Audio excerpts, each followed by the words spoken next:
Welcome, folks, to a late night episode of Midnight Mechanic. Repairs have become not quite as fun after you have children.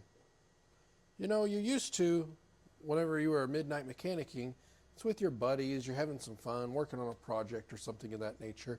While these days, being a dad, it typically means wait until the kids go to bed to work on the truck. So that's what we're doing tonight, but I think we've got a quick and easy one for you here tonight. So I'm going to kind of give you my issue that I'm having and somewhat of my shotgun approach on fixing it. And then we're going to tackle one of those methods tonight, and I'm going to show you exactly the tools that you need to do the job. If you can turn a wrench, hint, literally, and I'm not joking, if you can turn a wrench, you can do this one tonight. So, backstepping just a little bit, my truck has had an oil leak for some time now. The front camshaft sensor had an oil leak where oil was leaking down the front of the engine block. I replaced it. Fairly easy job once again. But this thing's still eating about a quart of oil every 1,000 miles. And whenever I look under it, the underside of the engine block is wet. Well, to my fear at first, I thought it could have been a rear main seal. Just looking all around where the transmission bell housing meets the engine block, there's oil. So it's kind of scary, makes you think it's got to be what it is, right? Well, I popped the inspection plate off, which I'll show you guys whenever we're down there. And I look inside and the gear is dry as can be. So that saved my fear of it being a rear main seal. But what else could be the oil leak? Well, I've done a little research and found some common issues on these trucks for oil leaks. You know, this truck, it's over 10 years old now. It's got almost 150,000 miles on it. Things like this are going to start happening. The beauty of it, though, is that a lot of these seals and gaskets, even though unfortunately, yes, they do leak, they're fairly easy to replace. And today, that's what we're going to do. I've got a couple of gaskets here, one in particular that we're going to use tonight. And put my money where my mouth is. Look, we've got the AC Delco original, GM certified. And what this is this is the oil cooler gasket. Now, you have, whether you realize it or not, you have one of these even if you don't have an oil cooler. There's a block-off plate down there. I do have the oil cooler, and I suspicion that we've got a little bit of a leak down there, and once we get over there, you'll see why. But just in case also, and this will be a video for another day, this particular, I went ahead and bought 2 valve cover gaskets, GM OEM. So this little piece right here was notorious for leaking on the 07 to 13 GM trucks. Tons and tons of those trucks had a leak right here where this part is. Fortunately, it's an easy repair, but unfortunately, a lot of people diagnose it as the rear main seal, whether they realize it or not, when it's this $5 gasket right here. Many of you guys know if you have a rear main seal go bad, you have to separate the transmission from the engine, basically pull the transmission out to replace it. It's a labor-intensive job. It's not terrible. It's not hard per se, but it's labor-intensive and very expensive. So before you go doing that, replace this $5 gasket and see if it helps you or not. I'd rather blow $5 on changing this gasket out to find out than replacing a rear main seal and that not be your issue. All you're going to need to do this, in this case, I'm going to take a couple of, and you just need one really. I've got a 10 millimeter wrench, 2 of them. I've got a ratcheting one here. Just pick your flavor basically. And I've also got a 10 millimeter socket that we're going to take a stab at this with as well. I also have a light to try to help you guys get some lighting here. I do apologize. The area where this is located, it's going to be very difficult for me to give you a good view of it. But I can give you an idea exactly where it is and show you how easy this thing is to change out. Oh, and don't forget too, you're also going to need an oil pan to catch any oil that may drip out. But really, other than 10 millimeter wrench or socket, oil catch pan, and maybe a light to see where you're working, that's all you need. So come on over to the truck and I'll show you exactly where I suspicion my leak is, and then we'll crawl in there and we'll fix that together. Coming off of the camera mount here, all we're going to do is I'm going to shine some light in the wheel well. Lucky for me, having a lift on this pickup pays off in a sense because I can show you exactly where that is. If I poke my light in here, I can see just the head of it back there. Let me see if I can zoom in to show you.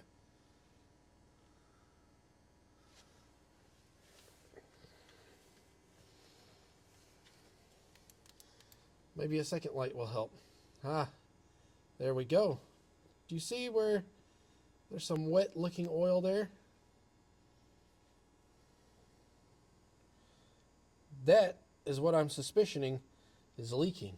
There are 2 bolts on each side of this 10 millimeter that pull this oil cooler out, and you can see the lines right there. I apologize for it being so grainy, but you can see I'm going to crawl under the truck and try to do my best to show you guys exactly how to pull that off. Now, tonight we're not going to, but you can see them here. They're Allen heads. There's 2 caps that you can also replace gaskets on. That's not what we're doing tonight. We're simply replacing the gasket that mates this to the engine block. But you guys get the idea. You can also take those lids off right there and replace the gasket that's inside there as well. Luckily, whenever you crawl under the truck, this is an easy spot to find. Look basically right above your oil filter. And do you guys see how, if I get my lighting right here, look at that. You see right above that oil filter? There it is. There are my 2 bolts. One right there and one right there. That's what holds that gasket to the truck, just right above your oil filter. That's what I'm suspicioning is leaking, although I don't have any evidence of that other than seeing a lot of oil soak here. So all I'm going to do is take my wrench of preference. Actually, I can see a small drip. Do you see that drip right there? All I'm going to do is take my wrench, set it on this 10 millimeter bolt. This one's going to have too big of a head. No worries. Luckily, we've got extra wrenches. And remember, lefty-loosey, righty-tighty. If you can change your oil, you can change this gasket. I have no doubt in my mind. They're fairly long bolts, and all I'm going to do is set this camera down. And I'm going to take these bolts out, and then I'm going to pull this oil cooler housing away from the engine block, and we'll pull that gasket out. I'll be right back with you guys. Well, a couple minutes later, a little bit of oil leakage. It is out. Let me show you. With the bolts out, I want to use a long screwdriver here just to show you. See how this separates right here? Right in here where I'm placing the screwdriver is where the gasket was. So out the gasket came, and I've got it on the workbench for us to inspect. Looking at the old gasket, it's hard to say. It doesn't look to be in terrible shape to me.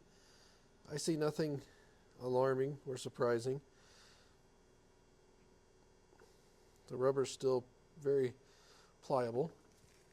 Let's compare that to the new. The new,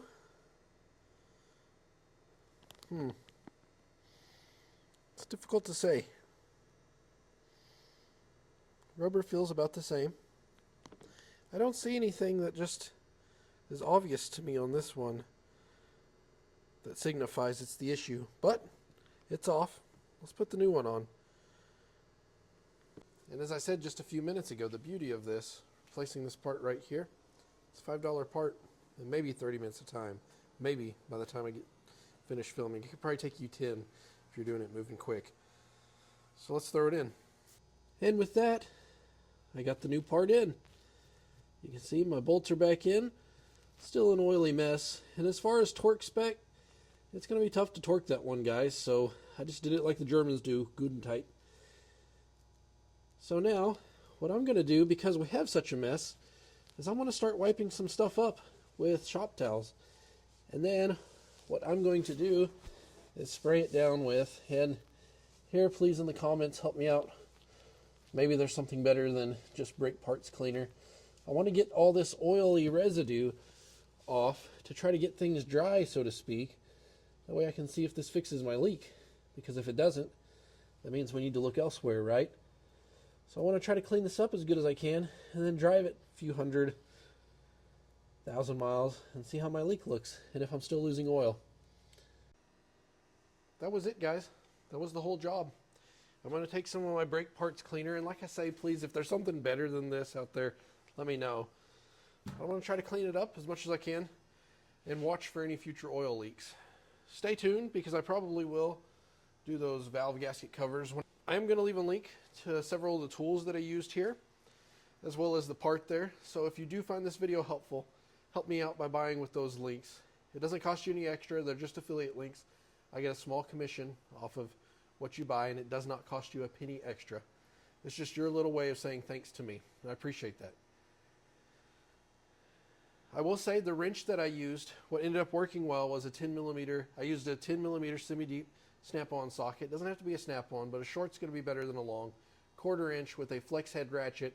That worked on both bolts, as well as my 10mm Williams socket, as well as my 10mm Williams wrench. Now it has a very narrow head on it, which allows for me to get in there and do it easy. This isn't something that you're probably going to do with a ratcheting wrench, because the box end here, this is nice and thin.